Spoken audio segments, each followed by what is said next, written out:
etc., la scolarité. Maintenant, quand tu fais ça, ces gens-là, comme ils n'ont jamais vu ça, et surtout que les parents, les vieux qui sont dans la famille, qui ont un peu d'argent, ne le font jamais.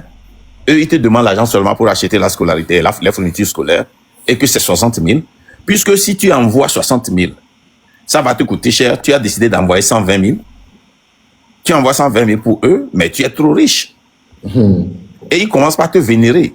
Ils commencent par t'adorer. Et quand tu rentres, tous sont sur toi parce que si tu es à l'étranger et tu envoies tellement d'argent, si tu rentres et tu es à proximité, ce serait encore pire. Tu vois, non? Donc, petit à petit, ces choses-là sont développées. Mais il va falloir des courageux dans notre société pour essayer de faire une rupture avec ces traditions, ces cultures. Et pour que cela se fasse, il va falloir un sacrifice pour pouvoir faire ce choc-là. Mais sans sacrifice, on ne peut jamais avoir ces chocs. Ça, c'est impossible. Il faut absolument qu'il y ait ces sacrifices.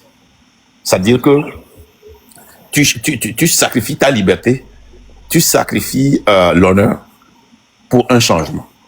Si tu peux le faire, là, il y a de la chance. Si tu ne peux pas le faire, il n'y a pas de la chance. Mais cette rupture, je pense que ça doit être fait de façon collective parce que individuellement, c'est difficile. D'autant plus que... Les ruptures, quand tu vois toutes les cultures, ok, la rupture, elle est d'abord individuelle. Mais avant d'être individuelle, effectivement, tu sens que ce n'est pas toi seul qui sent qu'il doit avoir une rupture. Ok? Tu sens que le vent, là, ça souffle un peu. Tu sens, tu comprends des murmures. Parce que tout changement, tu dois profiter d'un vent pour un changement. Ça doit être favorable à ce que tu es en train de faire, si tu veux apporter un changement. OK? Mais une seule personne peut commencer par convaincre des gens à faire ce changement. Quand certains d'entre nous ont commencé par rentrer au pays et à dire la vérité aux gens et à dire que nous sommes en train de nettoyer les femmes, les hommes, nous sommes en train de soulever, nous sommes en train de faire ceci, nous sommes en train de faire le bétonnage, et que les gens arrivent à se voir dans ce que nous sommes en train de faire, vous allez voir que ce n'est plus difficile de le faire. Ok, encore un très bon cas. Tu sais que en temps de Facebook, c'était très difficile aux femmes de venir à vidéo si ils n'ont pas un corps, comment l'appelle-t-on, Coca-Cola, n'est-ce pas? Ouais. Mais il y a un air qui a soufflé avec l'arrivée de Barack Obama, où les femmes se sont tellement mis à l'aise pour accepter leur forme avec ce que Michelle Obama était en train de prêcher. Et puis c'est fini. Maintenant, quand tu vois sur les réseaux sociaux, ça ne gêne même pas les hommes. S'il y a certaines, excusez-moi le terme, type de femmes sur Internet. Mais avant, c'était des moqueries. Je ne dis pas que les moqueries ont stoppé. Mais il a fallu le courage d'une et d'autres pour pouvoir briser cette chaîne-là. Tu vois? Oui, je comprends que le travail, on va commencer par le faire. Moi-même, quand j'arrive au pays, des fois, quand je me lève, je dis je vais cuisiner, je vais faire manger comme ça. Oh, tout le monde dit non, non, non, non, non. Mais quand tu fais, mes frères aussi le font, tu vois, maintenant, devant leurs femmes. Je vois que ça peut changer au niveau individuel, mais le problème que nous avons en Afrique, et si je prends le cas des Occidentaux, ils ont tous changé au niveau collectif, surtout à travers leur gouvernement. Mais avant de faire un changement collectif, ils ont déjà gagné une bataille. C'est un petit groupe qui a gagné cette bataille-là. Parce que, si tu vois, c'est l'erreur que nous avions toujours fait en Afrique. On a toujours voulu qu'on soit ensemble, qu'on se rassemble, qu'on ait un grand nombre pour faire quelque chose. Là où tu es là, en Suisse, là, quand il y a une réunion, ils n'attendent pas que tout le monde soit là. On fixe 4 heures. S'il y a 10 personnes, ils commencent. Si ça devient 1000, ainsi soit-il. N'est-ce pas? Ils n'attendent jamais. Mais chez nous, en Afrique, quand on a une réunion et on a 100 inscrits et on voit 20 personnes, on dit donnons encore 15 minutes, encore 30 minutes, encore 1 heure. Si on n'a pas 90, on ne commence pas. Parce qu'on ne veut pas que les autres ratent. Nous devons quitter ça. Cet esprit-là doit vraiment, vraiment nous quitter. Si nous voulons attendre pour sensibiliser tout le monde, nous ne pouvons rien faire. Il faut avoir un objectif. Par exemple, la lutte, la révolution que nous sommes en train de faire là. Nous disons que nous voulons 3,5 à 4,2%. Les gens disent non, il faut tout le pays, il faut tout le monde, il faut tel nombre. Mais c'est impossible. Il n'y a jamais eu de révolution comme ça. Dans toutes les révolutions, il y a toujours un petit groupe qui commence, qui est conscientisé, et la masse suit. De la même façon, regarde, Ibrahim Traoré est venu, ok? Regarde la culture burkinabé, regarde la culture malienne, regarde la culture nigérienne. Maintenant, c'est devenu une contamination. La personne là, il travaille bien, le peuple l'accepte, le peuple le protège, et voit tout ça là, ça va bien. Si le système là est renversé, le régime là part, mais on peut réorganiser l'école. À travers l'école, on peut commencer par inculquer une certaine culture. On peut commencer par inculquer une certaine tradition. On peut commencer par inculquer certaines valeurs morales dans le peuple, dans le peuple. Notre éducation, elle est basée seulement sur le respect, la politesse. Tu vas sur un panel là, tu parles de pourquoi tu cries. Mais vous la respectez, les gens, respectez vos aînés. Vous savez quand est-ce qu'on a commencé cette lutte? C'est basé sur ça. Et quand les gens disent quand est-ce qu'on a commencé cette lutte, tu leur demandes qu'est-ce que vous avez fait. Il n'y a rien, ils vont dire. Hein. Quand on avait arrêté ces gens-là, nous on était là-bas. Nous on ouvrait les lives. Tu vas voir, dans 5 ans, les gens vont dire, oh, nous on ouvrait les lives. Comme si ouvrir les lives était un leadership. Hein? Quand on avait arrêté les étudiants, là, nous on était là-bas. En 1990, oh, nous on avait marché ici. Comme si c'était une licence. Tu comprends ce que je dis, non? Ouais. Alors que ces gens-là qui étaient sortis, qui étaient allés peut-être à Fréau-Jardin ou bien qui étaient allés à la justice là-bas, mais peut-être si tu leur avais posé la question de savoir la raison pour laquelle ils sont là-bas, peut-être ils ne le savaient pas, peut-être ils le savaient. Mais parce qu'ils ont été là-bas et que c'est devenu, et c'est rentré dans l'histoire, c'est devenu un réquisit pour eux, pour prendre la parole et pour donner la parole. Tu vois?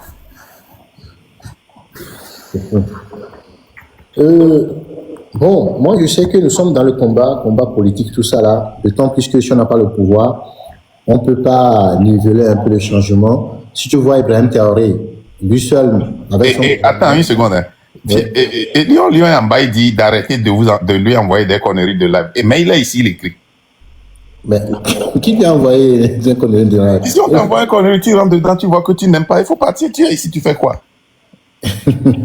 Hein? Et vous le laissez continuer. En tout cas, peut-être moi je suis très radical. Hein. Moi je ne vais pas changer dans ce sens. Hein. Quelqu'un qui ne veut pas, qui vient et qui vous embête dans votre maison, mais vous le gardez. Moi je n'ai jamais compris ça. Hein. Moi je n'avais pas vu. Ouais, il continue par écrire d'arrêter de lui envoyer des conneries de là. Mais il est là-bas, il fait des commentaires. C'est lui qui doit sortir. Les gens là... Non, c'est toi qui dois le sortir. Il est dans ta maison, il dit que ne m'invite plus chez toi. Alors tu kick him out. Je le vois même pas, il est où là? Hein? Il est où ce gars? Il a écrit ici. Il dit arrêtez de m'envoyer cette connerie de live là. Qui a partagé cette connerie avec moi? Merci. Vraiment. Il a oublié que c'est TikTok mais qui envoie les choses aux gens. Même si c'est toi qui as envoyé, tu as invité quelqu'un de venir à ton mariage. Mais s'il ne t'aime pas, il ne va pas aller. Ça c'est clair. Mais tu viens, tu complains, tu dis que pourquoi on t'a envoyé l'invitation. Il fallait déchirer l'invitation. Franchement, il faut laisser. Les gens là... On évolue, ton frère. La politique a rendu les gens malades. Non, pour eux, quand tu les confrontes sur quelque chose, tu deviens leur ennemi. Hein. Ils n'oublient pas. Et c'est une partie de la colère. Ils sont fous. C'est de la culture, j'allais dire. Dans notre culture, on nous a convaincus que dans ton quartier, Dieu bénit un Adébayor et il a la responsabilité de prendre soin de tous ceux qui sont dans le quartier. S'ils ont besoin de quelque chose, ils viennent chez lui. Il doit prendre soin de lui. S'il ne le fait pas et il continue par se réjouir, le peuple doit le juger. Dans notre culture, on nous a convaincus que dans chaque famille, Dieu a choisi une personne. Dieu n'aime qu'une seule personne. Ce Dieu-là qui a dit qu'il aime tout le monde. Hein. Dans chaque famille, il aime une personne. Et il prend une personne de la famille, il est béni, et cette personne-là vient pour sauver le reste de la famille. Tu vois, non? Ouais. Donc, c'est ça, quoi. C'est pour cela que nous avons cet esprit messianique. On doit nous délivrer de ça. Tu vois, non? Donc, les pasteurs, philosophes qui viennent chez nous pour parler là, normalement, si c'est eux qui doivent ou bien pasteurs, comment on appelle, psychologues là, normalement, ils ont double force. la force psychologique et la force religieuse pour nous délivrer, mais ils n'arrivent pas à nous délivrer. Tu vois, non? Donc, normalement, ils doivent nous délivrer, c'est ça. Donc, on doit nous délivrer de ça. On a un esprit là, l'esprit là, que we are entitled. Quand quelqu'un a quelque chose et il est de notre communauté, ça nous appartient. C'est ça. Mais quand quelqu'un est pauvre, on ne partage pas la pauvreté avec lui. Hein. Quand quelqu'un est malade, oui, c'est ce qui est bon seulement qu'on partage. Vraiment. Et bon, tu es bien monté ici parce que moi, tu sais, je suis au cœur de la communauté africaine ici. À la fin de l'année, on fait des activités et puis on essaie de conscientiser aussi. Aussi, tu sais bien que la diaspora aussi doit être forte, soudée, surtout ceux qui sont acquis à la lutte. J'aimerais que tu nous parles un peu de votre Togolese, comment vous l'avez appelé là? 1000 Togolese Inc. Oui. Parce que c'est quelque chose qui peut être implémenté un peu partout. Ouais, ça peut s'implémenter un peu partout. C'est-à-dire que c'est un groupe d'investisseurs qui vient. On s'est dit que si on a 1000 Togolais qui viennent comme des investisseurs et arrivent à faire une levée de fonds, ils peuvent investir ça. Donc, nous sommes dans la phase de levée de fonds maintenant. Donc, c'est ça, quoi. C'est le système juif, le système chinois, le système japonais, le système mexicain, le système nigérien, et le système indien qui est pratiqué presque partout dans le monde. C'est ça que nous essayons. Et ces gens-là, détrompe-toi, hein. Ce ne sont pas des gens qui viennent ensemble ou bien des gens qui s'unissent, hein. Non, non, non. Ils viennent ensemble pour, sous l'idéologie, c'est tout. C'est des gens qui sont dans des partis différentes. C'est des gens qui ne s'aiment pas, mais ils voient l'intérêt commun qui est être indépendant financièrement. Parce qu'il y a une différence entre être riche et être indépendant financièrement. Tu comprends? Donc, une personne peut être riche et peut être richesse, mais l'indépendance financière met un poids sur le gouvernement et sur la communauté. Et quand quelque chose arrive à cette communauté qui est indépendante financièrement, la communauté est obligée de venir en aide. Tu comprends? Par exemple, si le groupe d'investisseurs là va là-bas et ouvre une entreprise qui affecte toute la communauté qui l'entoure, hein, cette communauté aura une indépendance financière et une influence financière. Tu comprends? Par exemple, s'ils emploient 50 employés et 50 employés, ou bien 100 employés, si ces employés-là sont limogés, ça va affecter la communauté. Tu vois, non? Mais un seul homme qui est riche, s'il tombe, il tombe beau. Bon, on s'en fout. Tu vois, non? Donc, c'est ça. Donc, c'est l'idéologie là seulement de pouvoir mettre quelque chose en place ensemble pour créer, et comment on appelle ça ici wealth et être indépendant financièrement. Ouais, mais je n'ai pas décelé quelques difficultés parce que. Oh, la difficulté, c'est la culture togolaise. La difficulté, il y en a chaque jour. La difficulté, écoute, tout le monde achète l'idée, tout le monde perd l'idée, tout le monde prend un reçu de l'idée. Et ce qui se passe, c'est que quand quelqu'un dans le groupe embête quelqu'un aussi dans le groupe, ça dit, ils punissent tout le groupe pour prendre leur argent et s'en vont. Ils disent qu'ils veulent leur argent. Ils s'en fichent pas mal de l'idéologie qui est derrière. Ça dit que eux, quand ça ne va pas entre eux, tout doit être brûlé. On doit brûler tout, on doit enterrer tout. Donc c'est comme ça. Même la lutte là que nous sommes en train de faire, mais les gens qui étaient pour, les gens qui étaient allés même convaincre les gens et les amener à 1000 Togolese Inc., mais ils font une guerre maintenant à tout le monde. Parce que nous sommes deux partis différents et ils ne pensent pas que nous devons lutter contre fort. Et pour eux, et comme nous luttons contre fort, tout doit être gâté. Et c'est eux-mêmes qui envoient des informations aux gens pour nuire au groupe d'investisseurs qui se réunissent pour pouvoir rassembler cette somme. C'est pourquoi je suis en train de réfléchir. Je disais, ça serait mieux que ceux qui ont la même idéologie, même parti ou même mouvement. Mais moi, j'ai fait une erreur. Et que si j'allais recommencer, je ne vais plus le faire. Et beaucoup d'Africains m'ont approché quand j'ai partagé l'idée. On les a renvoyés. Ils venaient beaucoup, hein, dans nos lives. Ils étaient prêts à donner. Imagine là où on devrait être. Si j'avais pris tous les Africains. Tu vois, non? En ce temps-là, le vent panafricain soufflait déjà. Si j'avais pris les Africains, imagine là où on serait aujourd'hui. Non, L'erreur que j'ai fait est de prendre rien que des Togolais. Si c'était ouvert à tous les Africains, on serait quelque part depuis. Hein. Donc moi, si quelqu'un veut refaire ça, je dis, n'ouvre pas ça exclusivement aux Togolais. Il faut ouvrir ça aux Africains pour avoir l'indépendance financière africaine. Au lieu de parler de l'indépendance togolaise. Parce que les Togolais, ils préfèrent leur marchandise que leur liberté. Non, c'est une vérité. C'est une vérité. c'est dur, c'est fou, quoi. Ouais, ils ne veulent pas leur liberté, ils veulent seulement leur marchandise. Et puis partout, les Togolais, on n'arrive pas. C'est la folie. Quand même, certains États, certains autres, les frères, si tu prends les C'est la même chose partout. Dans tous les États, c'est la même chose. Il n'y a pas de différence. Je te dis, ça dit, c'est la culture. C'est la culture. Les gens sont facilement offensés. Les gens sont toujours sur leur nerf. Les gens, ils sont prêts à payer un prix. Ils sont prêts à rembourser, à te rendre la monnaie sur quelque chose que tu as fait il y a 30 ans. Donc, c'est la même chose. C'est la même chose. Si tu veux faire cette chose-là, moi, je te vois toujours dans la communauté panafricaine. Il faut faire quelque chose de panafricain. Il ne faut pas faire quelque chose exclusif aux Togolais. Là, nous, les Togolais, on a peur de l'étranger. Donc, s'ils sont dedans, s'ils viennent pour prendre leur argent, les Ivoiriens vont les insulter correctement, les Nigériens vont les insulter correctement. Et ils auront honte de venir Tu connais Togolais, il va faire ça. Pour que non, ils ne vont pas, ils ont peur des étrangers, je te dis. Moi, j'aimerais plutôt te proposer, tant que tu es le leader du Train de la Liberté, de tester ça avec ceux qui seront membres du Train de la Liberté. Jamais dans ma vie. Jamais. Il y a la question, l'économie. Jamais dans ma vie. On appelle ça jamais dans ma vie. Bon, je sais que pour l'instant. Moi, je ne sais jamais débarrasser de 1000 Togolais. Jamais dans ma vie. Plus jamais.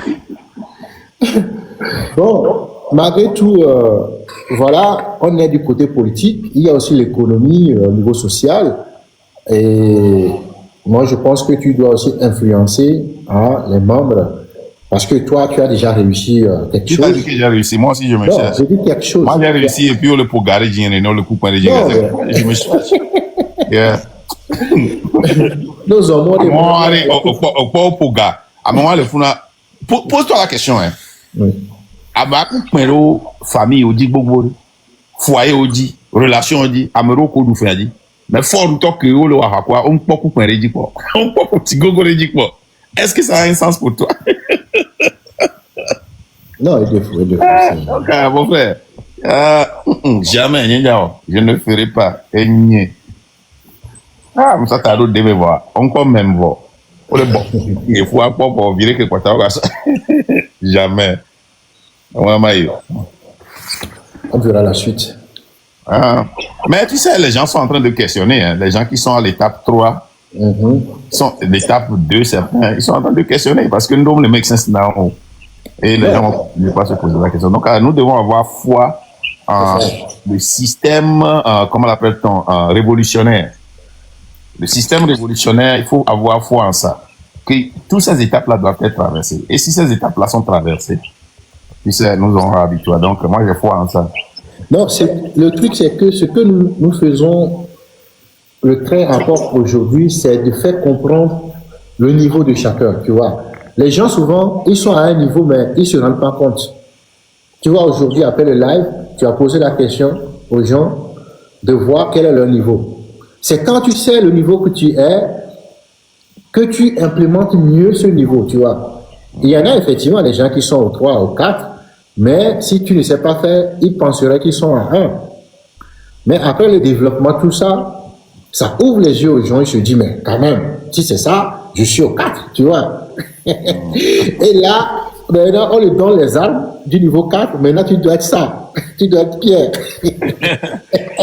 mais tu sais, moi, mon frère, non, c'est bien. Je te comprends, hein, mais tu sais, tout ce que moi je peux faire, c'est de temps en temps faire des éducations économiques, des éducations de business pour certains frères qui sont intéressés. Mais à part ça, moi encore, ça dit que je ne vais pas franchir la porte, ma femme va me fusiller. Ça, je sais ça. Toi encore, tu es encore allé ramasser quelque chose pour l'amener à la maison. on trimballe ça là, c'est pas fini. Tu es allé rentrer dans ça. C'est pas encore fini, tu rentres encore dans d'autres choses. Donc, Ouais, c'est le business du combat, il faut le dire.